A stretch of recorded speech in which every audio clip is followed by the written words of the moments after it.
Então você vê que quarta-feira passada, outro furacão no México. Eu acho que ontem outro terremoto no Chile. E as coisas vão se multiplicando.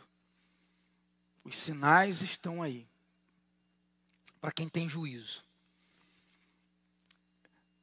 Vamos à tentação de hoje. A terceira tentação de Jesus no deserto. Novamente o transportou o diabo. Quem transportou? E o diabo transportou quem? Jesus. O Filho de Deus. O Filho de Deus. Cheio do Espírito Santo. 40 dias de consagração, de oração e jejum. Ainda assim o diabo foi lá e transportou a quem? A Jesus. Como é que o diabo transporta a gente? Ele continua transportando. Como? Como? É no pensamento. É no pensamento que o diabo trabalha. No pensamento você viaja. Tem gente que viaja na reunião. O corpo dela está aqui, mas ela está lá. Sim ou não? Coisa mais fácil que tem é você desviar o seu pensamento. É ou não é verdade? Se você não tiver... Por isso que tem gente que não entende nada. Não entende nada. Porque ela toda hora deixa a mente dela voar. O diabo transporta ela para outro lugar. Para as preocupações, para os problemas, para o que ela fez hoje, para o que ela vai ter que fazer amanhã, o que ela vai ter que resolver. E o filho, onde está agora. Então, até isso, o diabo vai transportando, porque ele sopra um pensamento. E aquele pensamento, se não é rebatido na hora, então vai transportar você a alguma situação. Ao passado, tem gente que foi violentado no passado, sofreu alguma coisa no passado, 10 anos, 15 anos, 20 anos, parece que foi ontem. Toda hora vem a mente dela, ela é transportada para aquele momento. Tem gente que o agressor ou o abusador já morreu, mas é como se ele estivesse vivo. Porque o diabo transporta a pessoa para o dia que aconteceu. O outro já morreu, às vezes morreu sofrendo. Pagou, colheu o que plantou. Mas a pessoa continua sentindo a dor e continua sentindo o ódio. Então, o campo de batalha, o campo de guerra, o maior campo de batalha que existe é aonde? Na mente. É onde o diabo, o único lugar que o diabo pode ter sucesso, o único lugar que ele pode ter sucesso na nossa vida é na nossa mente.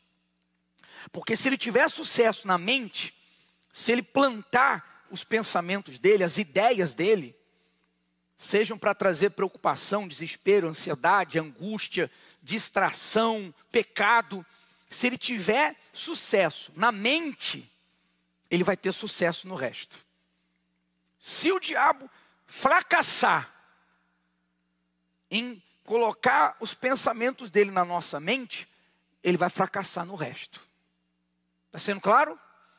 Então, como é que é a sua mente? Para onde você se permite ser transportado todo dia? Para onde?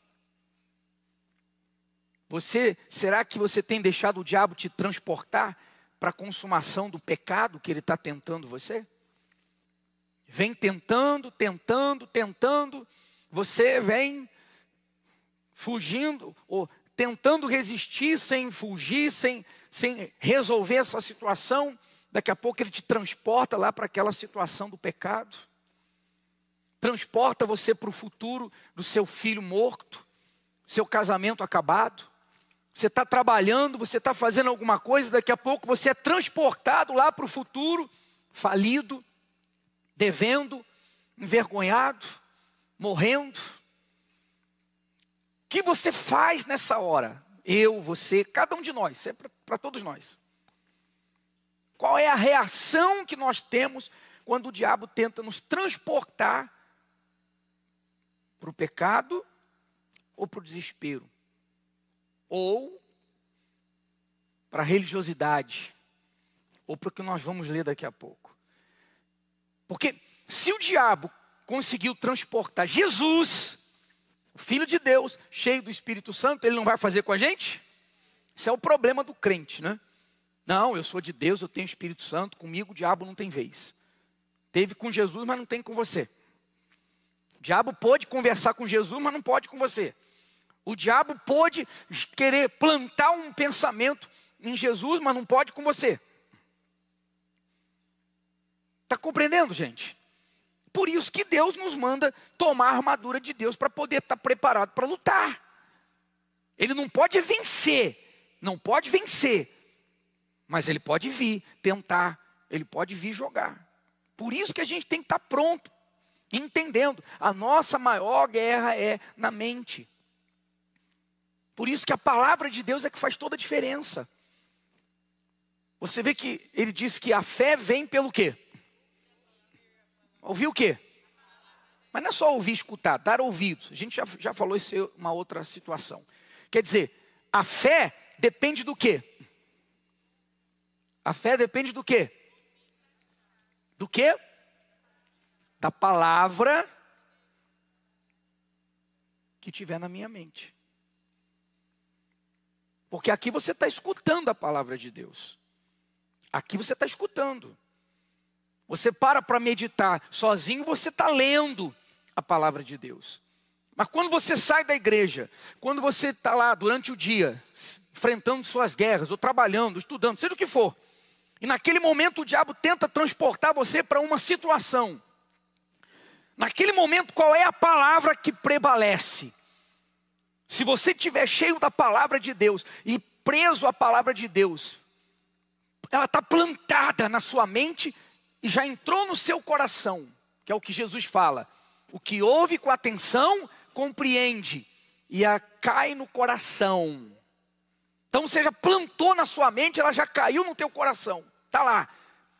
Então o diabo tenta te transportar, mas como Jesus, na hora, imediatamente, você rebate, combate, rejeita, você expurga aquilo com a palavra, a sua fé se fortalece, você fica forte, você, eu, todos nós.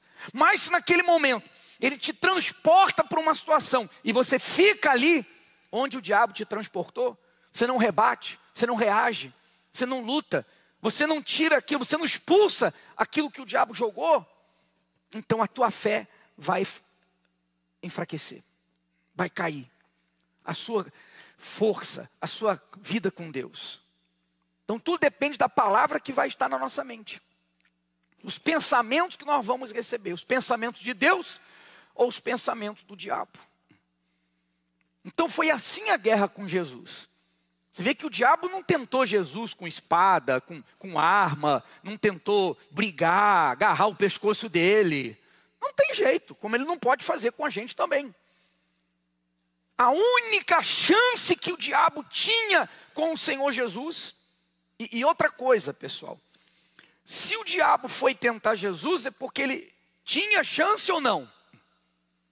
O diabo podia derrotar Jesus ou não? Sim ou não?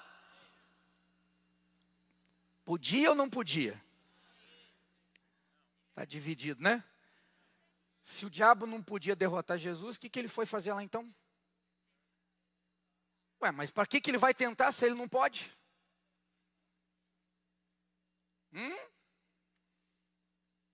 Quer dizer que o diabo tinha toda a condição de vencer o Senhor Jesus ali. Se o Senhor Jesus aceitasse a proposta, a sugestão, a palavra, a dúvida que ele trouxe, primeiro de tudo, se tu és filho de Deus, a dúvida, e depois a proposta. Quer dizer que se ele podia vencer o próprio Senhor Jesus ali, ele pode vencer a gente? Você pode ser bispo, você pode ser pastor, você pode estar cheio do Espírito Santo, transbordando do Espírito Santo, você pode morar no céu, você sai de lá e vem aqui participar da reunião, você volta para o céu, mora no céu, vem trabalhar. Se se a gente não vigiar, o diabo vai nos derrotar. Está compreendendo, gente?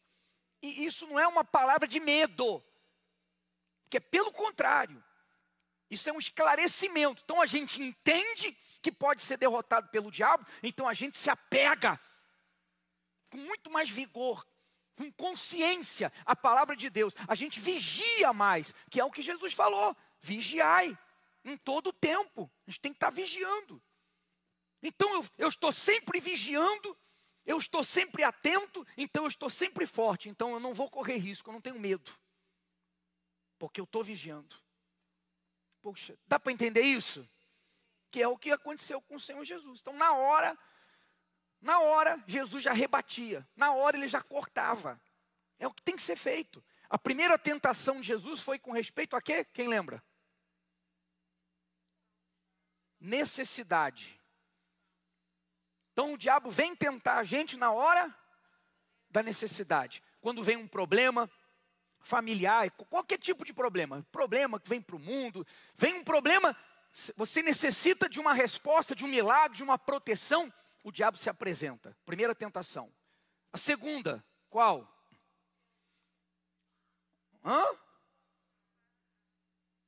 Só a senhora aqui que sabe. Autoconfiança. Piloto automático. E a terceira que a gente vai ver hoje. Se você não lembra, se você não viu, entra lá no YouTube, assiste lá a palavra. Você precisa entender para poder conseguir estar preparado e prevalecer sobre as obras do diabo. Então ele, diante de cada estágio, o diabo tem uma tentação, uma arma. Ele vê uma oportunidade. Se ele não consegue derrubar na hora da necessidade, ele vai derrubar na hora que você está desfrutando do milagre. Se ele não conseguir, ele vai tentar dessa terceira forma. A terceira tentação de Jesus. Então, transportou o diabo a um monte muito alto e mostrou-lhe todos os reinos do mundo e a glória deles. Por mais alto que seja o monte, dá para ver todos os reinos do mundo? Impossível, nem do avião.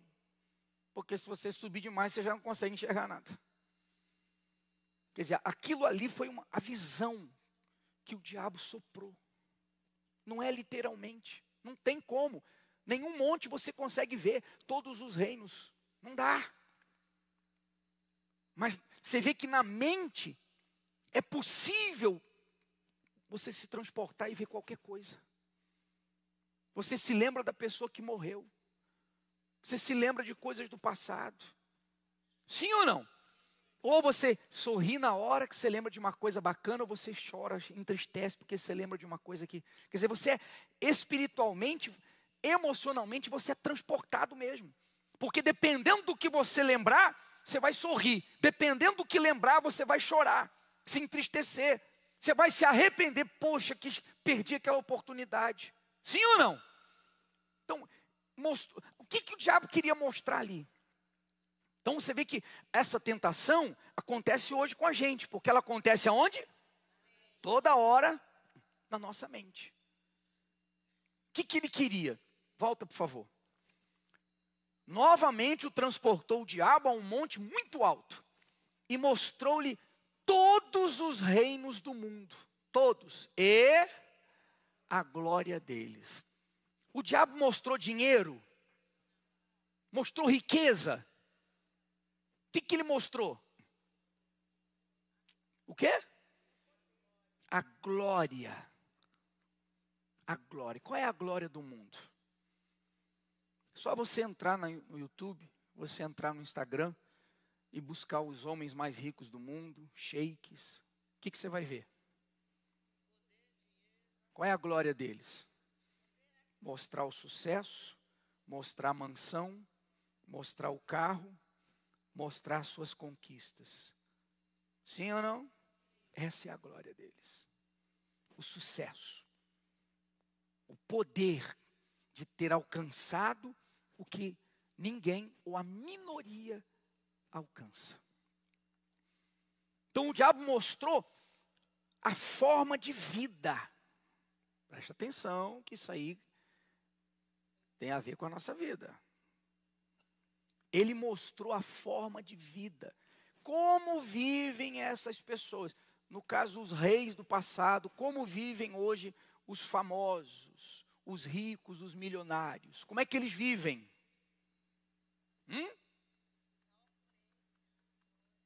O que eles estão fazendo sempre? A sua própria vontade. Só fazem a sua vontade. O que o coração manda fazer. Hoje eu vi uma reportagem de um sheik aí, o único que tem mais de 1 trilhão de dólares, não sei quantos trilhões. Um monte de carros de luxo que ele mandou cobrir de ouro. Iates e não sei o quê. Quer dizer, deu vontade, mesmo uma inutilidade dessa, deu vontade, vai lá e faz. Está compreendendo? Mas eu já tenho um carro coberto de ouro, mas eu quero 2. Eu já tenho 2, mas eu quero 3. Eu tenho 3, mas eu quero mais 1, quero 4. Agora eu quero um iate. Tudo dele, na casa dele, tem coisas de ouro. Não serve para porcaria nenhuma. Porque como os outros, quando vem a doença, quando vem os problemas, aquilo ali não faz sentido nenhum. Sim ou não? Mas o que eles estão sempre fazendo? A vontade deles. Eles estão sempre sendo servidos. São pessoas que estão sempre sendo servidos. E naquele momento Jesus estava em qual condição? Qual condição? De servo. Então o que o diabo queria? Tirar Jesus da condição de servo e oferecer a condição de Senhor. De deixar de servir para ser servido. Ó, com o pai, ó a conversinha do diabo. Com o pai, você está aí no deserto. Você está aí passando fome. Com o pai, sua vida vai ser isso daí. Daqui a pouco você vai ter que morrer na cruz ainda. Comigo, olha só a belezura que você vai ter. Ainda fala belezura ainda? A avó que falava belezura. Está compreendendo? Olha como é que você está vivendo com o pai como servo. E olha como é que você pode viver comigo como Senhor. Então o diabo queria tirar Jesus da condição de servo e colocar como? É o que ele faz muito hoje dentro da igreja. Preste atenção, que ele vive fazendo isso dentro da igreja. Desde bispo até os membros.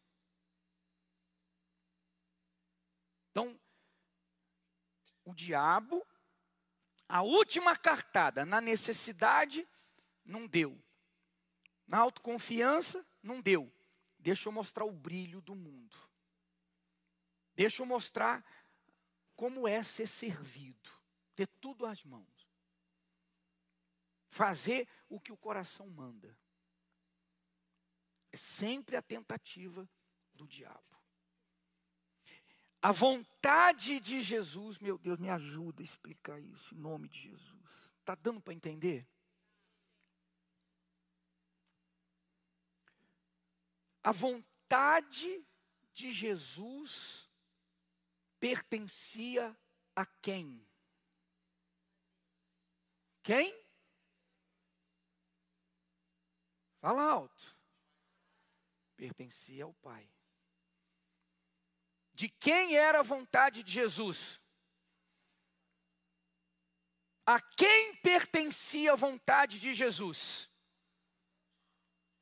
Estão em dúvida ainda?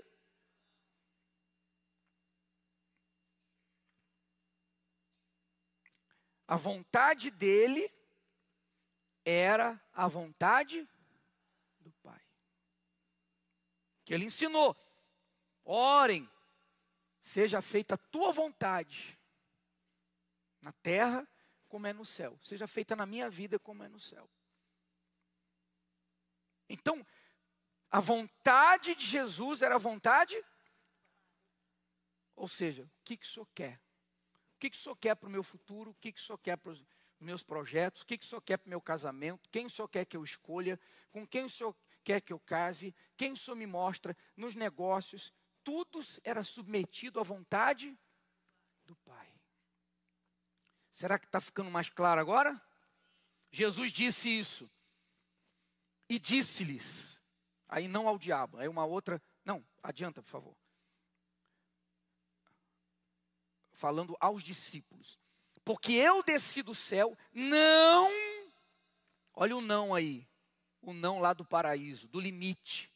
Não para fazer a minha vontade, mas a vontade daquele que me enviou.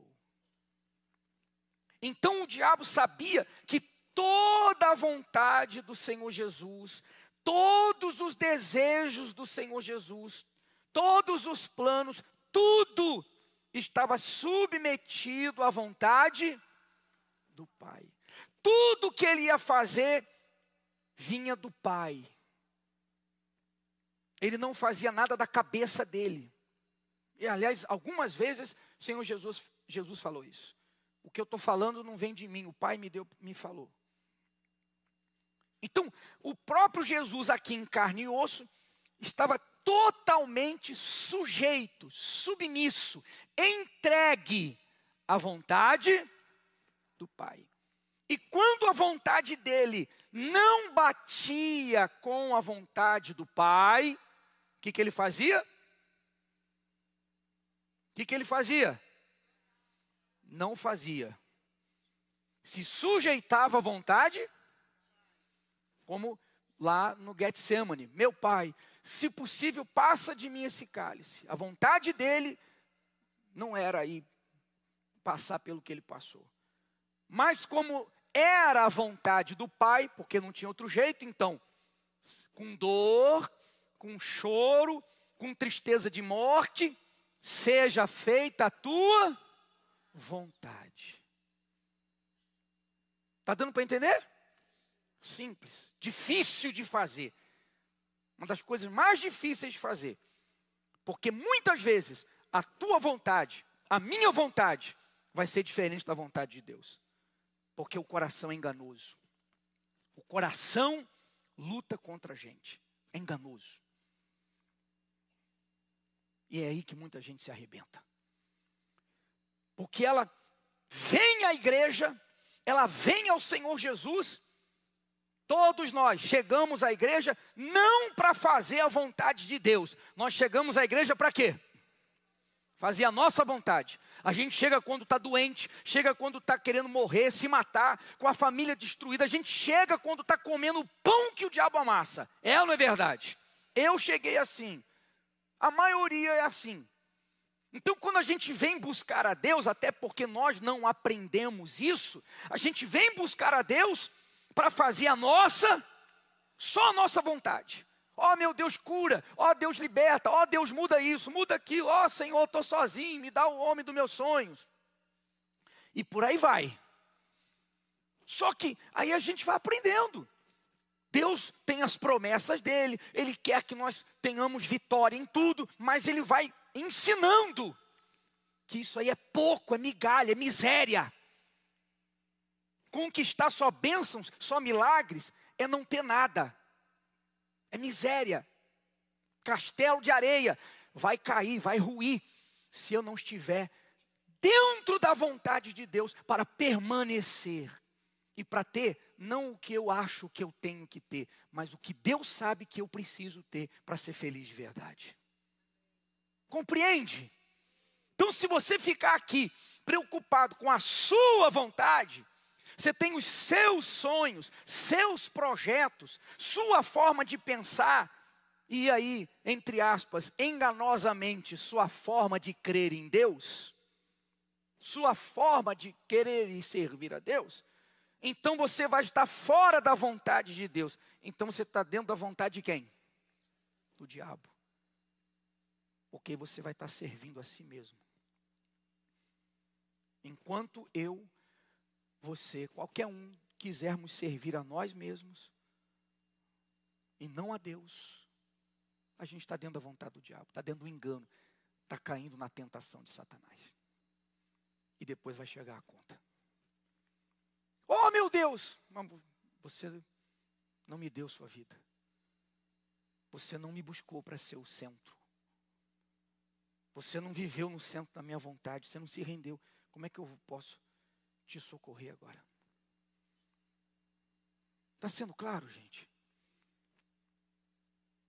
Então o que nós temos buscado de Deus? Porque muitas vezes a vontade de Deus é a mesma que a nossa, né? A cura, libertação, família. Mas vai além disso. Você vê que quantas pessoas que chegaram à igreja, que prosperaram, saíram da miséria e prosperaram muito. E aí elas começaram a ter vontade, agora que eu tenho dinheiro, eu nunca tive dinheiro, nunca pude fazer o que os ricos fazem.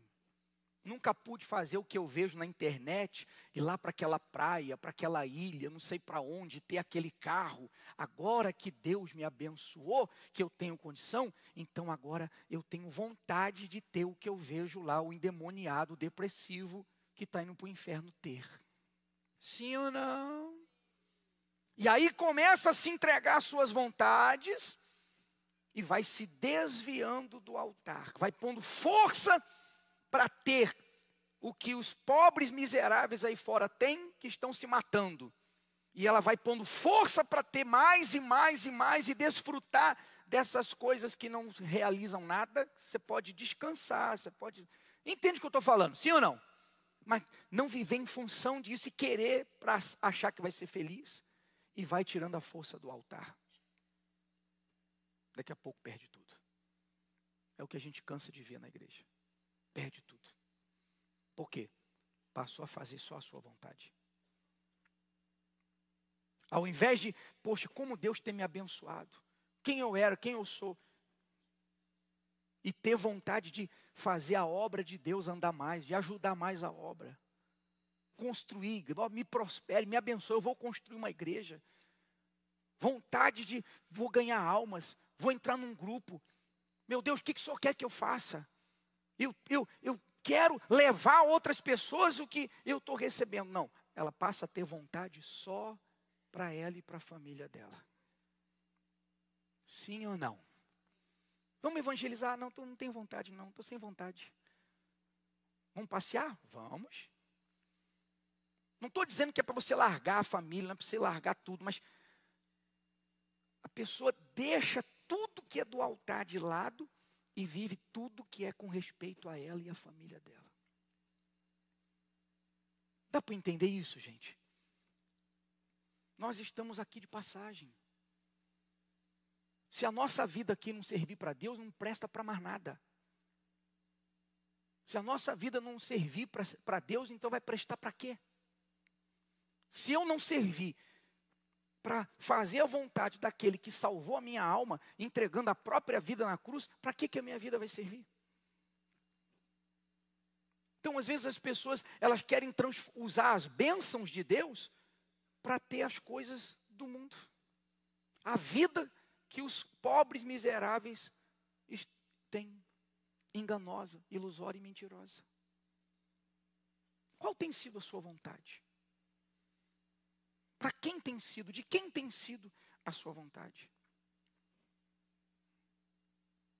O que tem prevalecido nos seus desejos? Dentro dos seus desejos, tem o desejo de ganhar almas? De poder ser usado por Deus? De trazer pessoas aqui que queriam morrer, se matar, destruídas. E o prazer de ver ela depois dizer assim, poxa, minha vida mudou. Obrigado.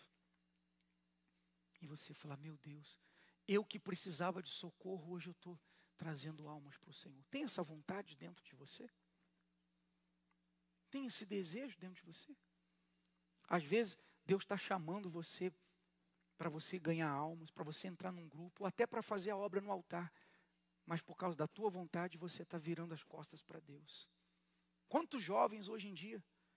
Quantos jovens que Deus tem chamado para o altar? Aí tem o pai e a mãe que ao invés de enxergar o privilégio que é, eu duvido alguém mais privilegiado do que eu, do que os meus companheiros que fazemos a obra de Deus no altar.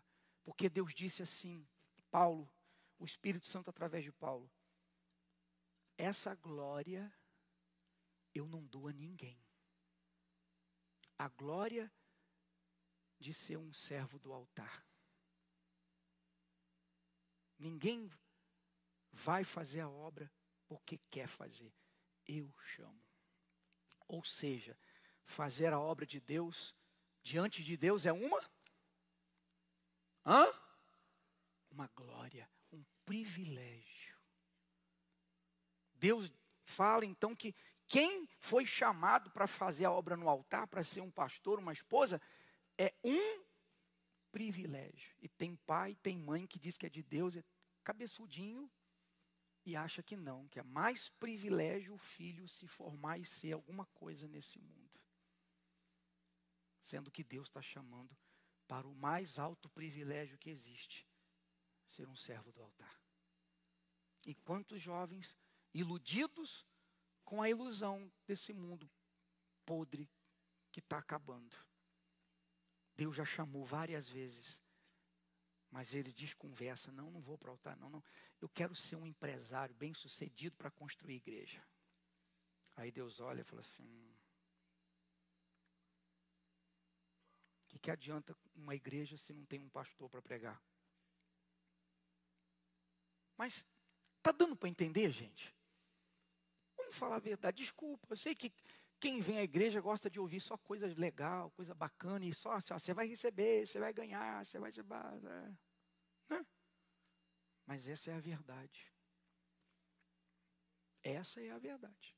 Se você só se preocupa com as suas vontades e não as submete a Deus para saber se é a dele, e aquilo que você já sabe que é a vontade de Deus, você rejeita, você está caindo na tentação do diabo. Então você tem um prazo de validade. Ponto final. Essa é a verdade. Então Jesus nos chama para ser iguais a Ele. O que é cristão? Cristão quer dizer o quê? A palavra cristão quer dizer o quê? Seguidor de Cristo. Bom, se eu sigo a Jesus, o que Jesus fazia? A vontade do Pai. Então, se eu realmente quero segui-lo, o que eu tenho que fazer? A vontade do Pai.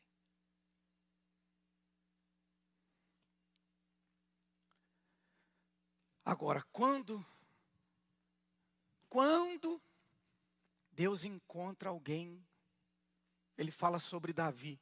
Achei. Quer dizer que Deus está fazendo o quê? Procurando. Achei a Davi, filho de Jessé, homem conforme o meu coração. Tem o mesmo pensamento. Que executará toda a minha vontade. Então, por que Deus achou Davi? Porque Davi tinha o desejo de executar, de fazer a vontade do Pai. Foi isso que Deus encontrou em Davi. Não foi sua coragem vinha de Deus nele. Sua coragem vinha de Deus nele. Deus não enquadra, esse é corajoso, esse é valente, esse é de guerra. Não, Deus viu, esse vai executar, vai fazer toda a minha vontade. No meio do caminho você vê que ele tropeçou na autossegurança, na segunda tentação de Jesus, e errou, quebrou a cara, gemeu, sofreu, pagou o preço, se restabeleceu e nunca mais deixou de fazer a vontade de Deus. Então, se você ficar aqui só preocupado com a sua vontade, As promessas que você crê, que você lutar, que você fizer a corrente, a campanha, que você se esforçar muito, você vai ver aquela promessa se cumprir. Você vai ter aquela bênção, você vai ter aquele milagre. Só, mais nada. Porque daqui a pouco você resolve um problema, antes de resolver ele, tem outro problema se levantando. E o inferno piorando no mundo. Sim ou não?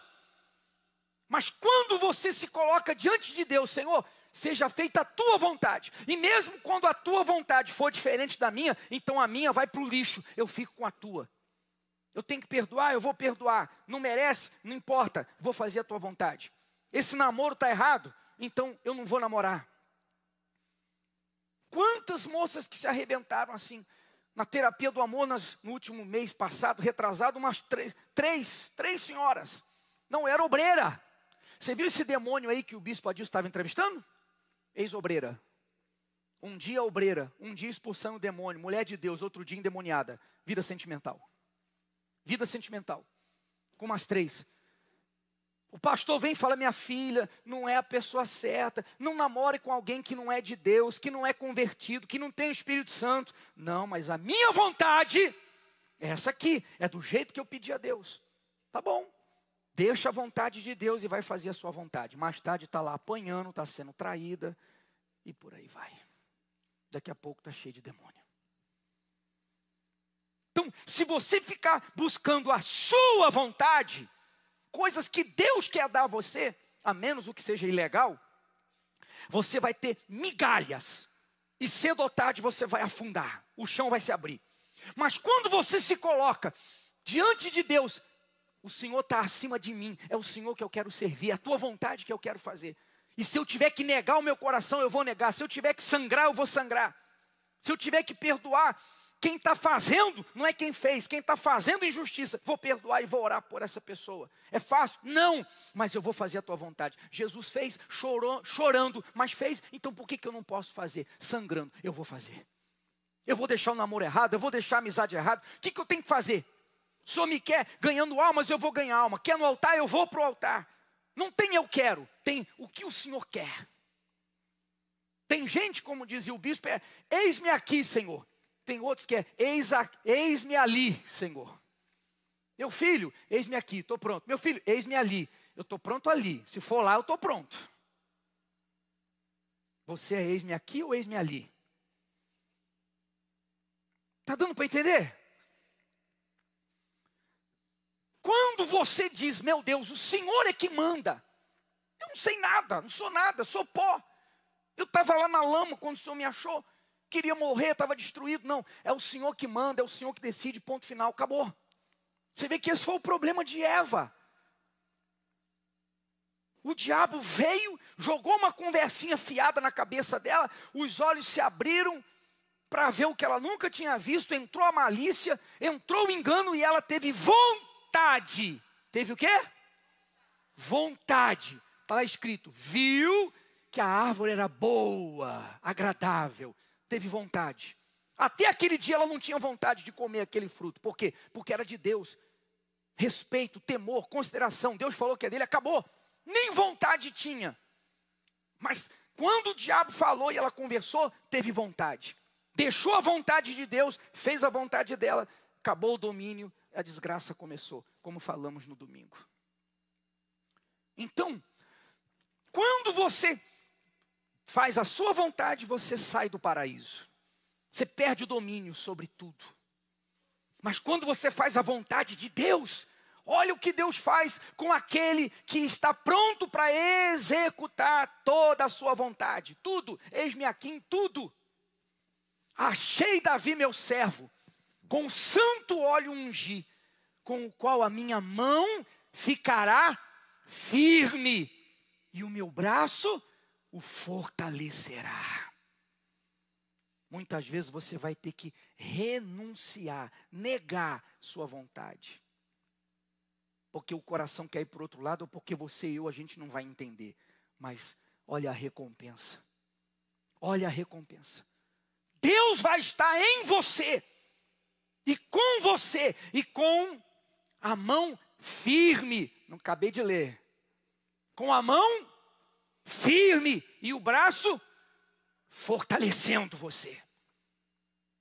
Todo mundo aí fora faz a sua vontade, faz o que o coração manda, faz o que o coração diz. Mas eles não têm a mão forte, firme de Deus com eles. Vem a desgraça e eles afundam. Mas a gente, mais do que milagres, nas horas mais difíceis, no dia mau, no imprevisto, no tudo, porque eu faço a vontade dele, eu vou ter a mão firme dele e o braço dele me fortalecendo. Todos, né, que fizerem isso. O inimigo não o importunará, nem o filho da perversidade o afligirá. E a minha fidelidade e a minha benignidade estarão com ele. Quer dizer, eu vou ser fiel. Tudo que eu falei, eu vou cumprir. A benignidade, eu vou trazer o bem. E em meu nome será exaltado. Olha só, quem abre mão de decidir para deixar Deus decidir, abre mão do poder de escolher e o entrega a Deus, acaba recebendo de volta o quê? O poder para vencer tudo. Quem retém o poder de escolha, não sou eu que decido, Deus fala, não. Aí fica dando desculpa, né? Aí ouve a palavra de Deus, não, isso aí é a igreja, isso aí é o bispo, isso aí é a igreja universal, está na Bíblia, mas ela, desculpa, um jeito de querer se enganar. Então, retém o poder. Não, eu é que escolho, eu é que decido, eu é que sei, Deus sabe. Esse acaba sendo dominado. Mas o que entrega o poder de escolha para Deus e renuncia o que tem que renunciar, recebe de volta o poder para prevalecer sobre tudo.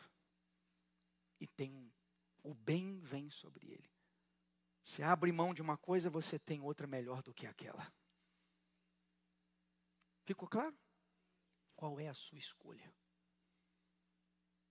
Então eu quero fazer uma oração por você que entende. Bispo, eu já entendi tudo, eu sei. Eu tenho vivido assim. Eu sei que tem coisas que eu faço que não são a vontade de Deus, mas eu tenho me enganado. Tenho me iludido. Mas eu não quero me enganar mais. Eu só tenho buscado a minha vontade. Eu não busco saber o que Deus espera de mim. Eu não quero mais viver assim. Eu não quero viver nesse engano. De ficar bem por um tempo e depois desmoronar. Ou Jesus volta e eu fico. Deus tem me chamado para ganhar almas, eu tenho fugido. Deus tem me chamado para o altar, eu tenho fugido. Deus tem me pedido para perdoar, eu tenho inventado conversa fiada que a pessoa não presta. Deus tem me mostrado que eu estou errado, eu estou perdendo tempo com a internet, eu estou me distraindo demais com porcaria, eu estou na pornografia, eu estou com maus olhos, eu faço fofoca, mas eu estou aceitando a desculpa do diabo e eu estou fazendo a minha vontade. Eu não quero mais, porque eu não quero me arrebentar lá na frente. Eu não quero que o tarde demais aconteça para mim. E hoje eu quero entregar toda a minha vontade para Deus. Vou me batizar nas águas para matar, sepultar a velha criatura. O que eu tiver que fazer, eu vou fazer. Acabou. Quem vai mandar agora é o Senhor. Porque o tempo está acabando. Não brinque com a sua vida.